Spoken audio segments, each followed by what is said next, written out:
Bilanggo sa dagat na apoy, di makahinga sa init na dumadaloy. Ialay mo ang bagong pag-asa sa tulad kong nasadlak sa pagkakasala. Provincial Jail, kasaysayan sa mga tinugang ang ilakabuhi, naging bahin sang Provincial Jail. Sa diin ang apat kapamusod sang pader, naging lulubngan sang ilang mga handom kag mga kalipay, nga naging saksi man sang ilang mga pag-antos, kag kabudlay kag paghinulsol. Litong-lito sa nakakabingin ingay, di makatawid sa malawak na lakusan. Ialay mo ang bagong pag-asa sa tulad kong nasadlak sa pagkakasala.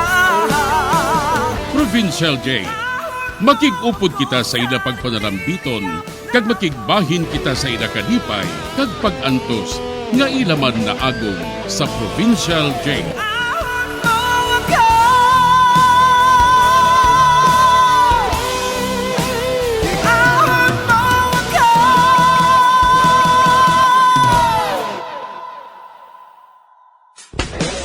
Bilanggo sa dagat na apoy, di makahinga sa init na dumadaloy. Ialay mo ang bagong pag-asa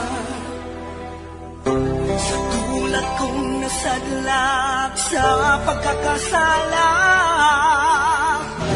Sa liwat may adlaw naman sa aton tanan nga palangga nga tagparamati, sa karon nga adlaw isa raman kasulat ang aton hatagan sang kabuhi diri sa aton panatuntunan, Provincial Jail. Ihawak mo ako sa nagliliyap na apoy, na aking matikman ang tamis ng sandali. Tawagala ako kay Ferdi. Isa ka pulis. Wala pa ko sa asawa. Kaupod ko sa police station, among akon ido nga si Jugs. Nakatapos ako sa akon kurso nga mechanical engineering. Apang sang magpang-recruit sa mga pulis, nagkuha ako sang exam. Kag nakapasar ako, may abyan ako nga isa ka detective na. Ang ngalan niya amo si Jimmy. Apang isa siya kapalahubog. Mga duwa na katuig ako sa police force. Diri sini nga bahin suguran ko ang akong pagsaysay diri sa Provincial Jail. Oh, Jugs, saka na. Malakat na kita. Dasiga kay nagadali ako. Ah.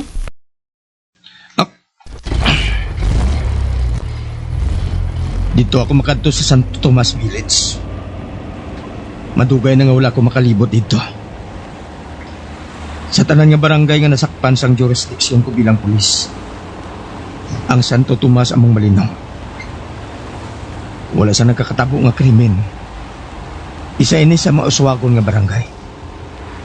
Pero bisan makaisa, wala ko makabaton sa reklamo halin sa ila.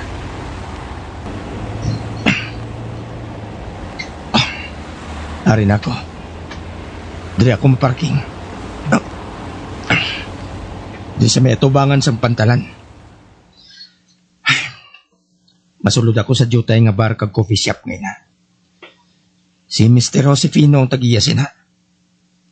Kag amigo ko siya. Oh.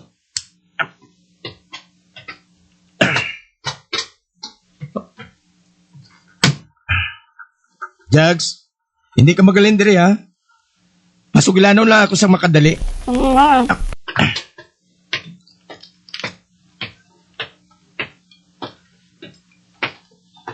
Doon natingala ako sa eksina, subong ha. Wala sang tao.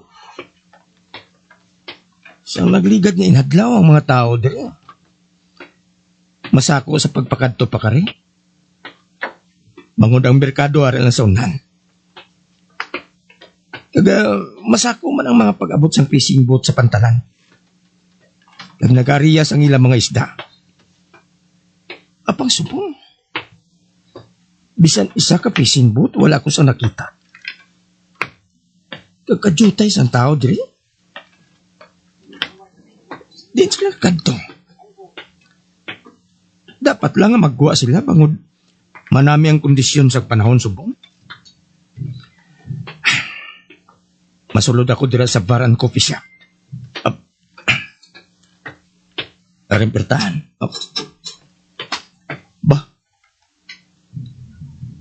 Wala sang tao? Sang una nagagutok ang mga tao diri. Nagainom sang kape kag whiskey. Pero subong. Bisan isa wala ako sa nakita nga nagainom sa kape. Manawag ako. Hello?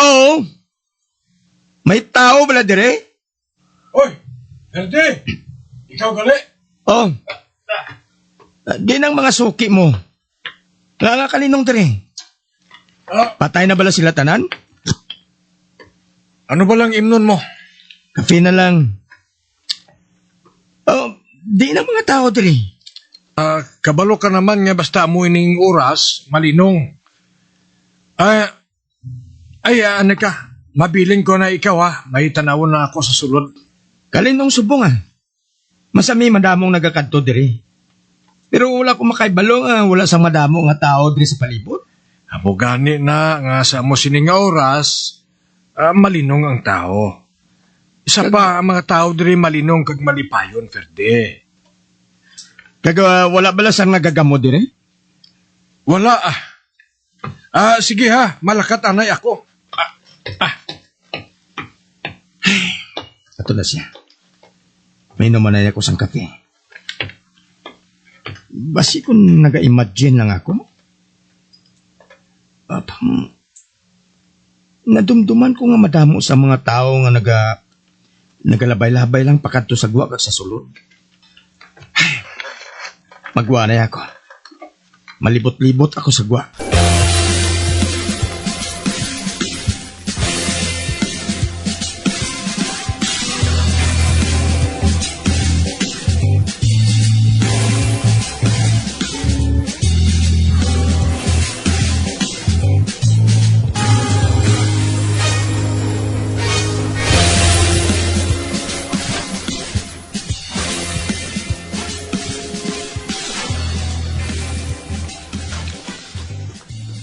Ari na ako sa kwan.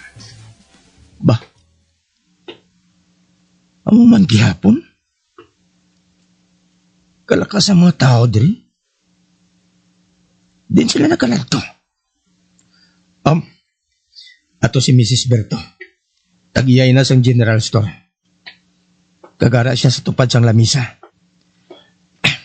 Katuan ko siya. Masugilanon ako sa iya. Mayong adlaw, Mrs. Berto. Bay, mayong adlaw man, Perde. Kalinong subong adlaw, Di nang iban nga mga tao. Base ko na to pa sila sa likod ng simbahan. Anong maalagad ko sa imo, Perdi? Ma'am, sugiri ako.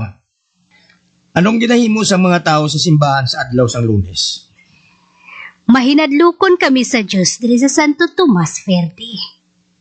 Kinahanglan nga panumdumon mo ina. Sige, Mrs. Berto. Magwanay ako.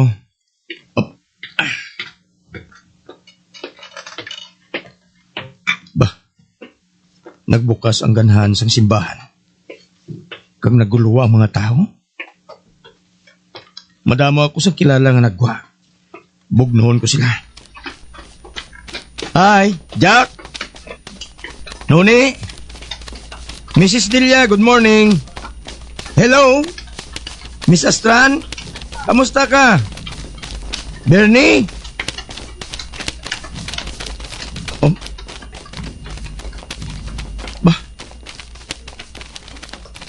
Isa na lang ako nga nagatindog diri. Wala nila akong sapak. kag nagabayo sila sang pulos itom? Pareho ba lang nga may ilubong sila?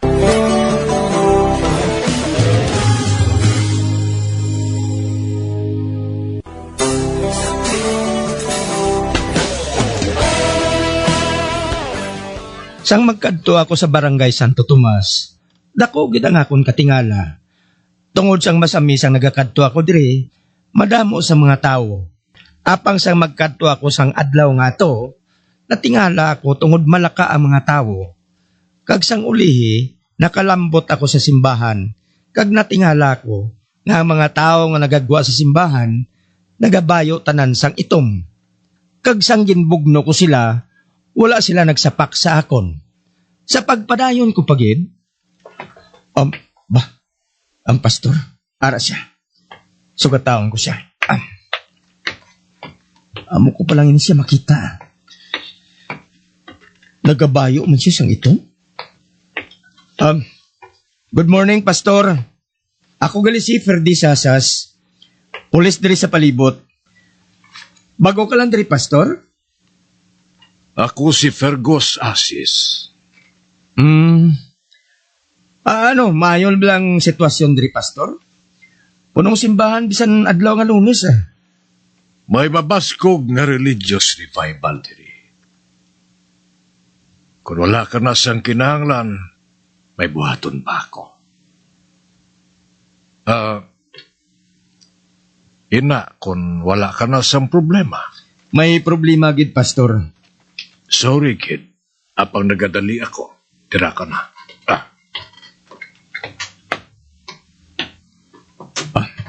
Ato na siya. Kaginsira na niyang bertahan. Natakan siya magsugilanon sa ako? Magwa ako. Makadto ako sa may pantalan.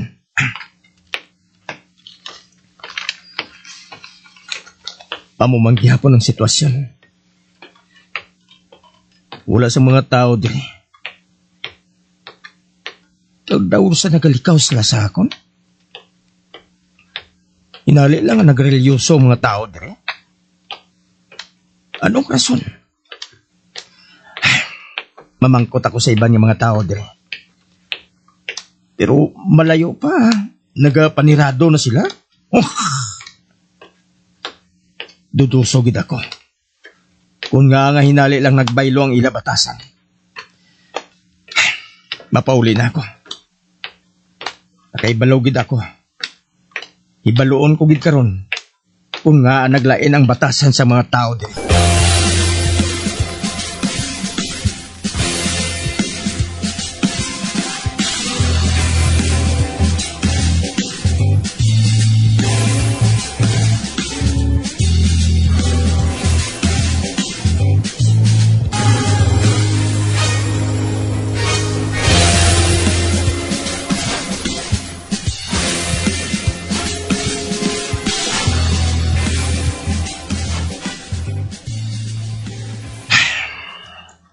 Diri, makapaminsar ako sang Mayo. Samtang nagainom sang kape diri sa may jutay nga garden. Ay, ambot ko nga. Pang nabatsyagan ko nga, ginalikawan ako sang pastor. Ang iya panulok sa akon. Daw nahikay siya. Daw kasubong balangan hamot siya. Nga wala ko sang nahibalan bisan ano. Mabalik ako dito liwat. Kagibaluon kung nga hinali lang nagbuot ang mga tao dito.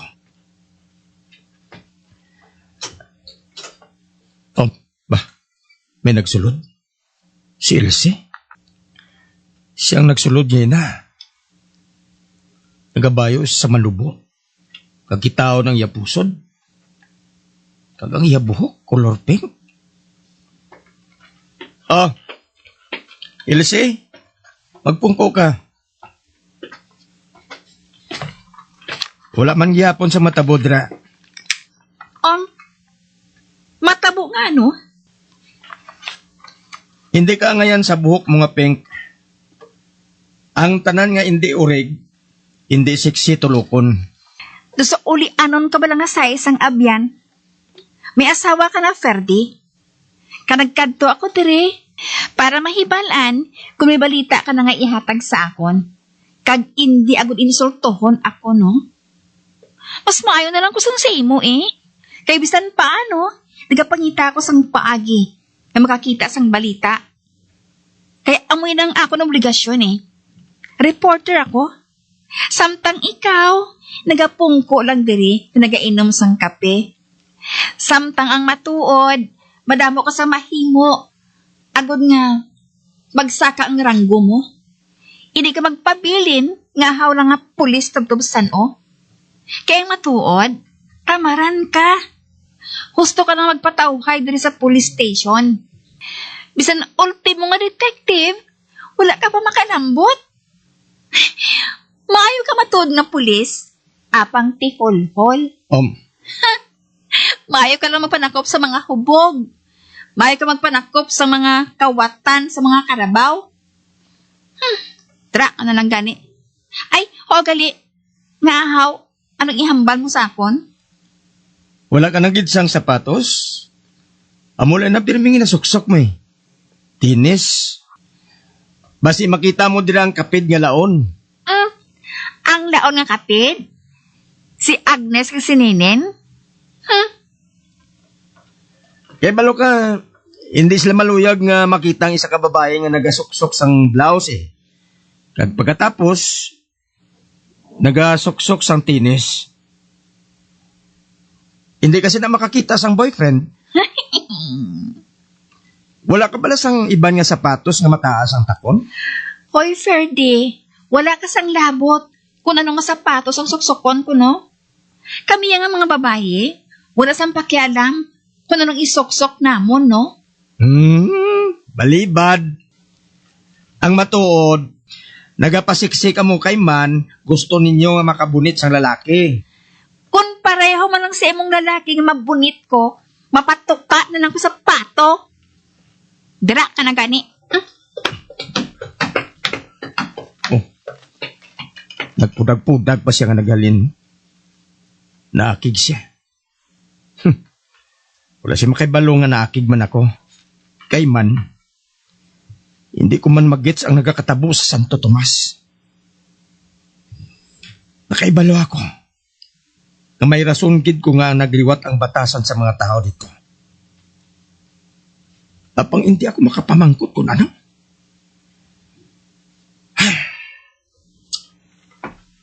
Agaron ko na lang mamahaw si Elsie.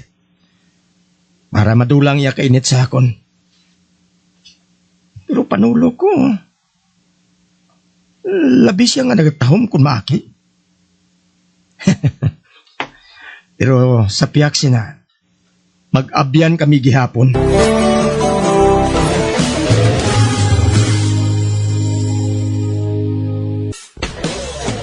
Bilang ko sa dagat na apoy, di makahinga sa init na dumadaloy. Ialay mo ang bagong pag-asa sa tulad kong nasadlak sa pagkakasala. Magabiyan sundagin ninyo sa pagpamati ang mga kasugpon sang sulat ni aton man ginatagan sang kabuhi diri sa aton platuntunan, Provincial Jail. Kag kami diri sa gihapon wala gid nagakalipat sa pagpangagda sa inyo. Nga kung kabuman may kasaysayan, ipadala lang diri sa aton platuntunan, Provincial Jail, DYWB, Bombo Radio, Bandalagan, Siyudad Sang Bacolod. Sa direksyon ni Melvin Gatuslao.